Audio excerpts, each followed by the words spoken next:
tahun 2000 harus menyelamatkan Bank BII 9 kali lebih besar dari Bank BII. Memang sebagian besar rakyat kita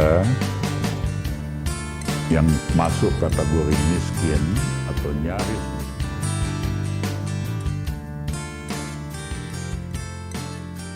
ya ruginya karena apa? Tiap bulannya kan kita harus bayar 25, udah 25 sekarang katanya naik.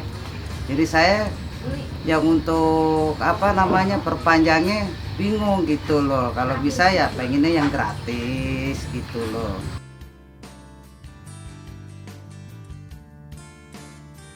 Apa ya, sangat menggiurkan ya buat saya. Satu, kita akan diberikan pelatihan ya, makanya di situ saya coba-coba untuk mendaftar, namun entah kenapa itu seperti ada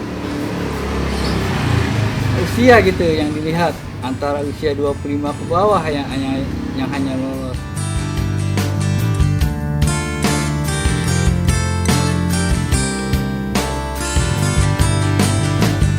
Di malam yang dingin sepi, bangkitkan alam lamunku, kembali buka Iqbal, semua. terima kasih mau mampir di kantor saya. Makasih Bang. Udah lama kayaknya Iqbal nggak kesini ya? Iya, udah 3 bulan yang lalu 3 lah. bulan lebih ya? Iya, diskusi BPJS juga dulu Bang. Ya. Sekalian konferensi Sehat, pers kan. Iqbal? Sehat, alhamdulillah Bang. Yang nggak sehat nih Republik ya. Kita Mas Sofa sih sehat-sehat aja. Alhamdulillah. Iqbal, saya jadi inget ya, dulu tahun 2010, Iya, 2011, terutama kamu yang ambil inisiatif, Iya. KSBI, dan serikat pekerja yang lain, iya, kita betul-betul memperjuangkan undang-undang BPJS. betul. Betul. Ya, sama dosen UI, Iya, si Pak Hasbalah Tabrani. Mas Tabrani, saya, Mas Tom, Mas Pak Tom, Suwastomo, iya. Suwastomo, dan teman-teman serikat pekerja. Iya, benar Bang. Sebetulnya idenya sih sederhana. Iya, Negara yang rakyatnya makmur, iya, negara yang rakyatnya kesejahteraannya bagus, iya, itu ada BPJS. benar Bang. Ya, untuk memberikan social security Iya, buat warga negara. iya, Nah, Indonesia satu-satunya negara yang belum ada sama sekali pada iya. waktu Saat itu, betul, Saat betul. itu. Singapura udah ada, namanya Iya. Provident Fund. Iya, Di Malaysia udah ada. iya, Alasannya kita nggak punya uang. iya, Dan kita ingat selalu waktu itu kasih contoh kan Norwegia ya, Iya. atau Swedia. Swedia, negara Nordik lah Bang. Negara Norwegia, Finlandia. Skandinavia. Iya, Skandinavia. Ya, tahun 1865. Iya, Otto von Bismarck ya Bang ya. Ya. Jerman. Dan Otto von Bismarck, Iya, Jerman, memperkenalkan sistem social security system. iya, Padahal pada waktu itu negara Skandinavia lebih miskin dari Indonesia hari ini. iya, betul. Apalagi juga Jerman. Iya. Tapi karena mereka takut komunis, mereka ingin mensejahterakan karyawan, Iya, buruh. Oleh karena itu perlu undang-undang social security system. iya, betul. Amerika justru pada saat krisis, pada saat depresi, tahun 20 sampai 30-an Amerika depresi, ya kan? Iya. Ekonominya hancur banget. Presiden Roosevelt memperkenalkan social security system. Iya. Justru pada saat ekonomi Amerika lagi Iya. sulitnya. Betul. Nah, di beberapa negara ini seperti di Singapura, buruh itu dapat perlindungan, dapat bisa kredit buat apartemen atau rumah, dapat buat pendidikan, itu dibiayai oleh social security system. Betul. Jadi saya betul-betul salut sama kamu dan kawan-kawan pimpinan buruh, all out pada waktu itu Iya. untuk memperjuangkan supaya Indonesia punya undang-undang social security system. Betul. Kita mulai tahun 2010-2011, Betul. zaman Presiden SBY. Betul sekali. Bisa cerita nggak Iqbal, kenapa begitu semangatnya kawan-kawan, dan itu lama loh, hampir 2 tahun 2 kita tahun? memperjuangkan. Barengan Bang Rizal lah. Iya. Sebagai penasehat kan, penasehat gerakan. Ya, Apa motifnya begitu semangat banget? ya, yang pertama sederhana, dimulai dengan falsafah dan ideologi bangsa kita kan Bang. Ya. Dan kita juga banyak belajar sama Abang kan, advice banyak masukan dari Bang Rizal dan juga termasuk Mas Tom, Pak Sulastomo dan Pak Tabrani. Situ sederhana dikatakan sila kelima Pancasila kan Bang, keadilan sosial bagi seluruh rakyat Indonesia. Nah, bagi kami kebetulan saya juga adalah menjadi bagian dari pimpinan gerakan buruh dunia waktu itu di masih nama International Metal Workers Federation IMF atau sekarang Industry All. Kita melihat kok negara sebesar Indonesia ini belum tadi yang Abang sampaikan mengenal sistem jaminan sosial, padahal ideologi dan falsafahnya sudah ada, yaitu Pancasila, keadilan sosial bagi seluruh rakyat Indonesia. Dan bagi kami tidak ada keadilan sosial tanpa jaminan sosial. Itu sangat relevan benar. Dan tadi Abang bilang di beberapa negara Eropa termasuk Jerman selalu mengatakan itu kan, nggak akan pernah ada keadilan sosial tanpa jaminan sosial. Dan itu Abang juga sering kami mengundang Abang kan di beberapa pertemuan sebagai narasumber. Seluruh rakyat Indonesia tuh harus terima kasih tuh Bang Rizal. Kalau nggak ada Bang Rizal kita nggak ada motivasi juga secara ekonominya, secara perspektif sistem jaminan sosial di beberapa negara kan Abang banyak memberikan perspektif. Tapi itu tanpa dukungan serikat pekerja, Iya. nggak mungkin itu undang-undang gold. Iya betul. Karena pemerintah di Indonesia itu selalu konservatif lah. Betul. Kalau belain buruh sama rakyat, mereka mikir 2 kali. Iya. Tapi kalau bela kalangan bisnis dia semangat banget. Iya, totally. Saya puluhan kali demonstrasi kalau nggak salah. Iya, benar. Kami mencatat dalam 3 bulan saja itu 112 aksi Aksi. di seluruh Indonesia Di 3 seluruh bulan. Jadi hampir setiap hari 2 kali aksi. Setiap hari itu 2 kali aksi. Saya Itu- ingat di depan istana waktu itu, Ya, ya kan? Banyak TV, banyakan media di blackout, Iya. dimatikan semua wifi. Iya, Jadi betul. nggak ada rekamannya. betul sekali. Iya kan? Dan kita hampir nyaris jebol gedung DPR, DPR, gitu iya. waktu itu. Salat Jumat bareng Bang. Salat Ya. Jumat. Fotonya juga masih ada. Iya. Tuh. Iya. So- Kan bagi kita sederhana. Satu, pertanyaannya pertama adalah ada istilah warga negara kelas 1 dan kelas 2. Kelas 1 PNS TNI Polri. Kalau dia nanti pensiun ada jaminan pensiun. Jaminan kesehatannya waktu itu di cover totally dengan Askes. Nah, kenapa warga negara kelas 2, buruh dan masyarakat lainnya, misal buruh, kalau dia kerja dia ada jaminan kesehatan tapi oleh jam sostek waktu itu, JPK jam sostek. Tapi pasca kerja dia nggak punya jaminan kesehatan, negara nggak hadir. Udahlah ter-PHK, kemudian waktu masih kerjaannya 60 juta kalau saya nggak salah ditanggung setahun oleh jam sostek, sangat limit dan pesangon yang kecil. Tanpa uang pensiun, tanpa jaminan kesehatan. Kalau bahasa kita orang miskin dilarang sakit itu, muncullah istilah itu. Nah. Yang kedua, jaminan pensiun hanya dimiliki oleh PNS TNI Polri, di buruh swasta tidak ada, hanya 0,05 pada waktu itu kami mencatat yang mempunyai jaminan pensiun.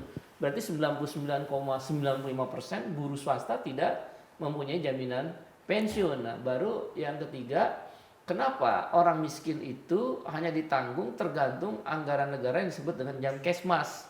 Tidak sepanjang hayatnya kalau dia miskin negara bertanggung jawab. Nah, itulah faktor-faktor yang membuat kita perlu ada sistem jaminan sosial dengan 3 sifat, Bang. Waktu itu kita diskusikan sama Abang juga, Abang kasih perspektif dalam dunia ekonominya. 1, unlimited biaya. Negara harus hadir. Kalau yang mampu berarti sistem iuran. Kalau tidak mampu maka negara harus hadir, unlimited biaya baik jaminan kesehatan maupun jaminan pensiun dengan sistem iuran kalau pensiun. Yang kedua, seluruh penyakit ditanggung. Karena kan pada waktu itu ada pembatasan-pembatasan penyakit yang tidak ditanggung. Yang justru bisa kayak kanker oleh orang miskin, cuci darah itu kan orang bisa miskin tuh yang tadinya cuma cuci darah, kalau udah kena cuci darah baru seumur hidup. Nah, di situ tiga-tiganya sekali lagi kerja keras kawan-kawan buruh terutama SPMI yang memotori, kemudian KSPI dan serikat buruh lainnya, KSPSI Andi Gani dan teman-teman serikat buruh lain, kita berjuang dan Abang kan menjadi bagian penting dalam perjuangan itu. Itu sebetulnya negara terima kasih pemerintah harusnya. Iya, Bang. Karena kan kewajiban untuk bikin rakyat sejahtera, Iya. ada jaminan sosial. itu bagian dari pelaksanaan Undang-Undang Dasar 45 Benar, Bang. dan sila keadilan Pancasila. Betul, betul. Nah, saya bingung orang dengan niat baik gini, buruh niat baik, kita niat baik, Iya. malah dipersulit, mau ditakut-takutin, mau ditangkap segala. Iya, iya. Gila, memperjuangkan keadilan aja kok, Iya, iya. sampai ditakuti. Iya. Tapi syukur akhirnya jadi. Jadi, Nah, cuman dalam prosesnya Iqbal, pengusaha ini kalau bisa mereka nggak bayar apapun, iya, iya, iya. ya kan? Abang, saya dengar Nah. cerita abang tuh yang berhadapan dengan salah seorang Iya, tokoh pengusaha besar. iya, ada ceritanya itu. Tapi Iya. poinnya adalah begini, di negara-negara lain, di Singapura ada kontribusi pekerja Iya, dan kontribusi perusahaan. iya, Itu biasanya 5 sampai 6 kali dari kontribusi pekerja. iya, betul. Nah di DPR pada mainlah biasa dilobi oleh pengusaha, Iya, DPR-nya mengurangi betul. kontribusi perusahaan 2 kali Iya, dari pekerja, itu pun ada batas maksimumnya iya, maksimum upahnya. upahnya, Iya. ya kan?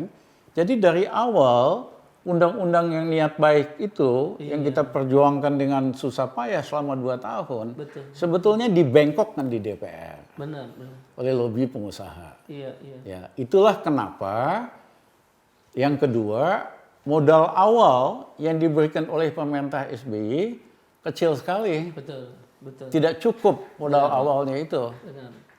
Ya, saya memang bingung. Buat Century dia mau masukin 5,6 Iya. triliun buat lain, tapi malah ini buat pekerja sekian puluhan juta, Iya, mereka kecilin modalnya.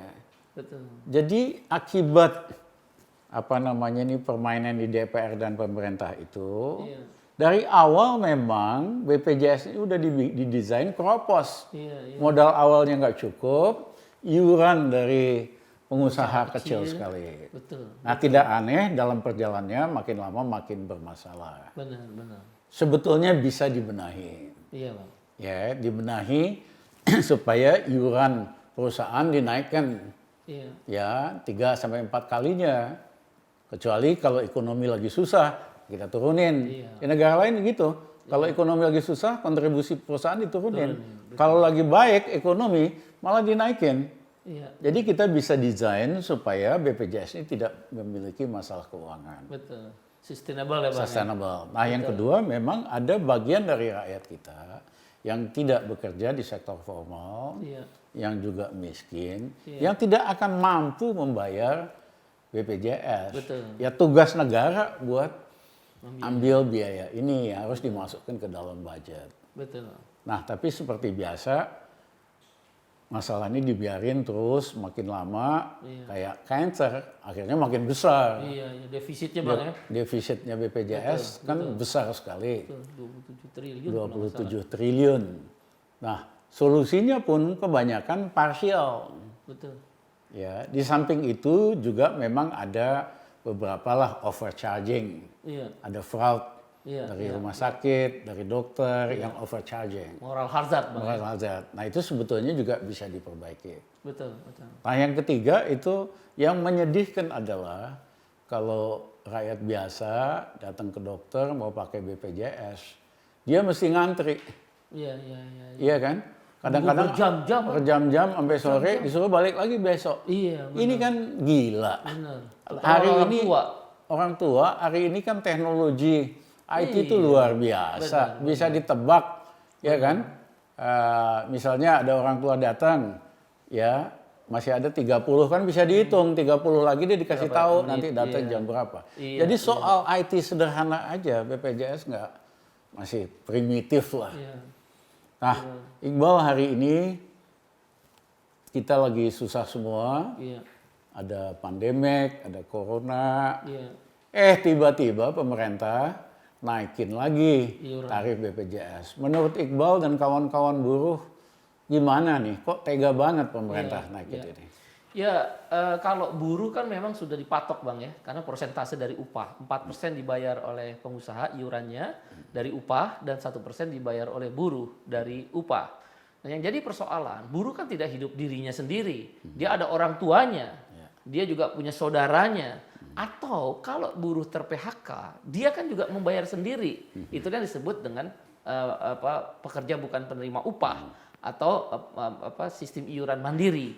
Nah, kenaikan iuran BPJS akan sangat memberatkan karena kita mengukur kenaikan iuran BPJS seolah-olah ini hanya orang Jawa yang kalau kita patokannya upah minimum aja deh Bang. Misal upah minimum rata-rata katakanlah ada yang 2,5 juta sampai ada yang 4 juta di Kerawang, Bekasi dan Jakarta. Ya. Bagi daerah-daerah di Jawa aja lah, misal di Pacitan atau misal di Blitar yang upahnya masih 1,8 juta, naik iuran BPJS dari 25.000 kelas 3 Bang ya, 25.500 menjadi nanti tahun 2021 menjadi 35.000 walaupun ada subsidi pemerintah katanya 7.000 masih ada subsidi, 35.000 kalikan satu istri, satu suami, 3 anak, berarti 5 orang, berarti 175.000. 175.000 rupiah per bulan untuk satu keluarga kali 4 juta gaji minimum mungkin nggak terasa, mungkin, walaupun itu agak berat. Tapi kalau yang gajinya cuma 1,8 juta, 175.000, itu 10% hilang. Belum lagi dia kontrak rumah, belum lagi dia bayar listrik, walaupun dapat 900 VA, tapi tetap dia bayar listrik. Belum lagi dia transportasi, belum pulsa. Jadi kalau melihat iuran BPJS dari situasi Jawa, ya itu nggak kena. Memberatkan di sebagian Jawa saja berat. Apalagi yang upah minimum di Deli Serdang yang masih 1,7 juta. Ada upah minimum di daerah Maluku sana yang 1,2 juta. 175.000 untuk 5 orang, satu keluarga, suami istri plus 3 anak, itu memberatkan. Dan ini tidak sesuai dengan konsep kita tadi Bang. Yaitu orang miskin tidak boleh lagi dilarang sakit. Kan dia, kalau istilah Abang kan waktu menjelaskan pada kami, buruh ini adalah punya daya beli atau istilahnya nirpur. Tapi kalau ada krisis, ada kenaikan iuran, ada biaya tambahan, dia menjadi pur kan istilah Abang. Akibat ada beban biaya tambahan itu. Nah ini yang kita nggak setuju. Yang kedua, memang saya kan sering sekali naik taksi, naik ojek. Iya Bang. Iya kan. Sopir taksi itu selalu ngadu, Pak Ramli, Iya. kelihatannya memang kecil, Iya. iuran kelas 3. Iya. Saya sih maunya cuma buat anak saya satu aja, Iya. yang paling kecil, yang sakit-sakitan. Iya, tapi nggak bisa, Tapi ini Bang. kan nggak bisa, Nggak bisa, wajib bayar satu semua. keluarga. Satu Nah kalau keluarga. kita punya anak 3 kali 5, Iya. punya anak 4, Kali ya 6. kali 6. Iya betul. Kita nggak sanggup Pak Ramli, tolong. Jadi saya sering sekali, Betul sekali. kalau naik taksi apa itu rakyat biasa ngadu lah sama saya. Betul. Tolong Pak Ramli, tolongin. Betul. Ya, jadi kadang-kadang yang pejabat ini nggak pernah miskin sih ya. Iya, bukan Udah terlalu bukan jadi orang enak. miskin Dia sih, pikir Bang. duit 35.000, Iya, berapa sih? iya. Memang buat golongan menengah atas nggak ada artinya. Betul. Tapi kalau dikaliin 5, Iya, terasa. nah yang kedua adalah denda. Betul. Ya kan? Kan kalau udah nggak bayar berapa kali kena denda Dari 2,5% naik jadi 5%. 5%. Iya. Misalnya kamu habis operasi lah, Iya. kena 25 juta. Iya. Nah itu kamu mesti bayar 25 jutanya, plus ada denda lagi 30 juta. 30 juta benar. Aduh, ini sadis berat, banget. Iya kan? Itu bukan jaminan sosial lagi, udah Iya. komersial, Udah asuransi komersial. komersial aturannya. Jadi kita harus selesaikan ini. Iya, benar Bang. Benar. Sebetulnya masalahnya nggak ribet amat. Iya. Ya kan? Saya pernah usul, itu kan ada program prakerja. Kartu prakerja Bang. Kartu Iya, prakerja. kartu prakerja. Yang abal-abal, Iya. biayanya total 20 triliun. Betul. Untuk bayar provider online-nya aja 5,6 triliun. Iya. Padahal dibikin software buat Gratis. pendidikan, paling biayanya 200 miliar. Dan bisa gratis. Dan kan, bisa Bang? gratis Aksesnya, iya. online. Aksesnya. Jadi ini abal-abal, ini KKN, ini corruption. Ya, saran saya sama pemerintah, udahlah stop aja nih program abal-abal ini. Ya, yang 5,6 triliun kasih sama BPJS. Iya. Jadi nggak perlu dinaikin. Iya. Dan timingnya juga nggak tepat, rakyat udah susah, Benar. Lagi harga-harga pandemi udah corona, naik, Bang, ya? lagi corona, Iya, enak aja. Betul, betul. Ya. Kadang-kadang saya bertanya Iqbal, memang pemimpin itu nggak perlu ngerti teknis dan presiden dimanapun nggak ngerti soal teknis. Iya. Tapi dia minimal punya hati. Hati, benar. Ya. Cinta Bang, Jadi ya.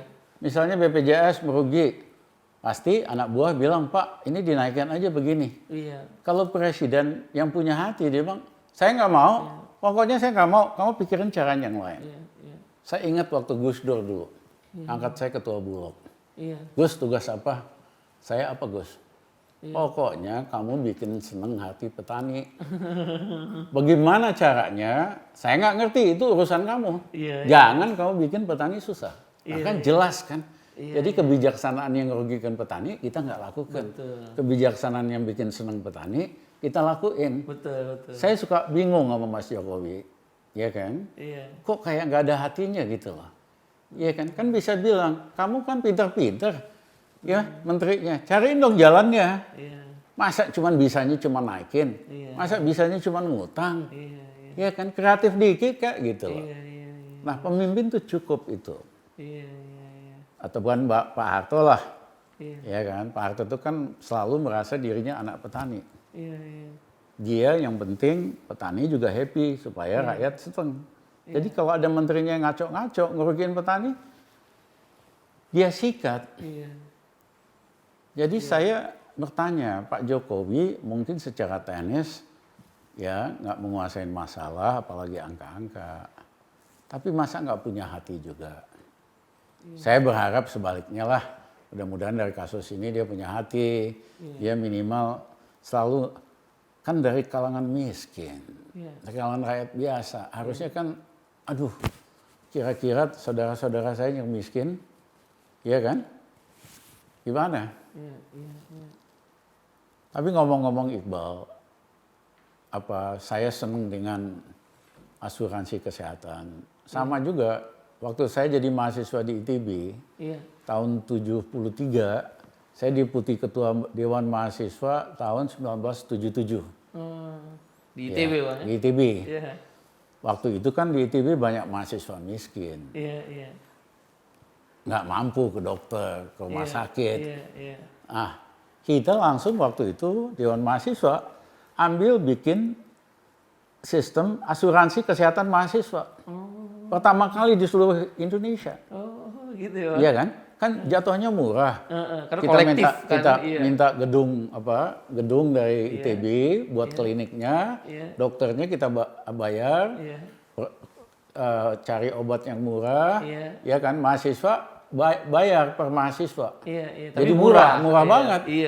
Murah kali waktu itu mahasiswa ITB 5.000 orang. Jadi bisa nyewa dokter spesialis, bisa nyewa, ada tempat tidur sementara. Nah, saya ingat mahasiswa aja bisa, masa kita nggak bisa? Makanya ketika kamu datang dengan ide, Bang kita mesti bikin perjuangan sosial, jaminan sosial, saya setuju all out, karena saya udah buktiin sendiri. Waktu zaman mahasiswa. Mahasiswa seneng, mahasiswa miskin bisa itu gitu lah. Iya, ya itulah makanya kita harapkan kan Bang ke depan BPJS itu makin membaik, ya kan? Kan dengan makin jumlah peserta banyak, kolektivitas biaya juga kan akan bertambah. Dengan tingkat klaim rasio kan tetap, misal 60% ya klaim rasio kan 60%. Nah itu tadi masalah fraud, masalah mismanagement, dan juga orientasi tetap masih ada pikiran di kalangan Kementerian Keuangan terutama tentang komersialisasi. Bahwa satu-satunya jalan kalau terjadi kerugian, naikkan iuran. Padahal kan jelas Bang di situ. Yang kita perjuangan sama-sama itu, yang paling fundamental adalah yang tadinya bentuk badan hukumnya BUMN, ada negara bisa intervensi, sekarang menjadi badan hukum publik. Badan hukum publik berarti yang mengiur. Yang mengiur buruh atau yang non penerima upah, pengusaha, dan pemerintah. Nah kalau mau naikin iuran, tanya kepada yang mengiur dong harusnya. Itu yang ditanya. Salah satu lagi yang mereka suka lupa, Iqbal. Iya Bang. Adalah hukum skala ekonomis. Iya. Itu kan banyak beberapa rumah sakit swasta. Iya. Saya pemiliknya pernah cerita sama saya. Iya Bang. Gimana caranya neken kos? Wah sederhana Pak Ramli. Iya. Kita punya 50 rumah sakit. Iya. Kita perlu alat ronsen. Iya. Ternyata kalau kita beli sekaligus 50, harganya bisa sepertiganya. Oh, jauh lebih murah Bang. Iya kan? Alat-alat bisa sepertiga, seperempat.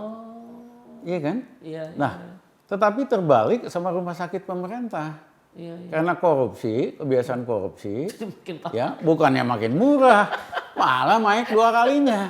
Jadi ini kan masalah corruption and mismanagement. Iya. Kalau dibenahin justru rumah sakit pemerintah kan ratusan. Iya. Kalau beli alat itu, Benar. wah bisa-bisa dapat 20% kita. Iya, iya. Iya kan? Nah jadi nggak ada gitu keinginan untuk melakukan pembaruan. Cara berpikirnya sederhana. Ada apa-apa naikin, bebanin sama rakyat. Iya. Ada apa-apa ngutang gitu. Selalu resiko itu diserahkan pada rakyat. Yes. Padahal kesalahan di tingkat manajerial, Yes. bahkan tingkat menterinya dalam mengambil polisi sebagai policy makernya. Itu yang kita persoalkan, Bang, kira-kira demikian. Iqbal, tentu kita tidak, saya walaupun kritis nggak pernah putus asa. Iya, Bang. Iqbal, Jangan pernah lelah mencintai Ya. Indonesia, Bang. Nah, Iqbal juga bukan orang yang gampang putus asa. Iya, insya Kita Allah. tahu kita bisa benahin kok ini. Iya. Ya, kita banyak hal kita bisa dari nggak beres kita bikin beres, Benar. ya kan? Jadi BPJS ini nggak ribet-ribet amat. Iya, iya. Serahkan aja sama Iqbal, Iqbal tunjuk ahli-ahli buat bantu, ya kan? Kita beresin ini BPJS. Iya, iya. Nggak ribet amat ini. Benar. Ya, kita pindahkan sebagian sementara tadi kita hapuskan itu prakerja program, perbaikin keuangannya, kita streamline pengeluaran, kita cut cost dengan economic of scale, ya kan? Nggak ribet amat, cuman orang Indonesia karena nggak ada leadership, kebanyakan otaknya koruptor, ya jadi semua masalah jadi ribet, masalah gampang jadi ribet. Iya. Iqbal masih muda, saya tahu Iqbal bukan manusia yang gampang menyerah. Iya, Bang. Banyak masalah ini kayak BPJS kita bisa beresin kok. Iya. Ini nggak ribet-ribet amat. Iya. Kita kurangin cost Iya. dari economic of scale. Iya. Ya, manajemen kita perbaiki. Iya, Bang. Dan yang ketiga, kita cari jalan supaya ada uang memberikan modal yang lebih besar kepada BPJS. Iya, Bang. Iya kan? Pada waktunya kita ubah ini. Insya Allah, Kita Bang. bisa bikin Indonesia lebih hebat. Ya, jangan pernah lelah mencintai Indonesia. Amin. Salam buat kawan-kawan Baik, pergerakan buruh. Terima Terima kasih, kasih, Bang. Iqbal. Arigato gozaimashita. Doi tosmaste. Itu membantu masyarakat atau membantu perusahaan-perusahaan. Menurut saya itu tidak diperlukan dan itu berbahaya nyetak uang. Kenapa? Kita kan ngalamin waktu Gubernur Bank Indonesia zaman Soekarno, Yusuf Muda Dalam cetak uang apa yang terjadi?